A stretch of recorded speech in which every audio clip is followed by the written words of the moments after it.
د انسان ریټایر کېده مې لیدلی خو د سپي ریټایر کېده چې دا ما نه دی لیدلی تاسو به اورېدلی چې یو انسان سرکاري سرویس وکړو او هغه د هغې نه وروسته ریټایر شو خو دلته کې یو نیوز راغلی دی دا د بل ځای کې نه دی دا د خیبر پښتونخوا دی ځینې کسان به چې دا بهر ملکونو کې خو نه په خیبر پښتونخوا کې د پولیسو سره چې کم سپي نو په هغې کې یو سپی و ډیپ سپی و چې هغه 10 کاله خپل سرویس وکړو او د 10 کال نه وروسته چې دی هغه ریټایر شو وایي دی چې دی په 2016 کې چې دی پیدا شوی دی او د هغې نه وروسته چې دغه کړی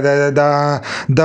کم چې بارودي مواد دي د هغې معلومېدو کې چې د به تلاش کولو لکه د پولیسو مدد چې دی هغه به یې کوو نو دغه ډیوټي ونه ده د پولیسو سره به تاسو کتلي اکثر به سره سپي غله معلوموي داسې بارودي مواد چې دی هغه معلوموي نو ده به دغه کار کوو خو 10 کاله د خپل سرویس چې دی هغه پوره کوو د 10 کال نه وروسته چې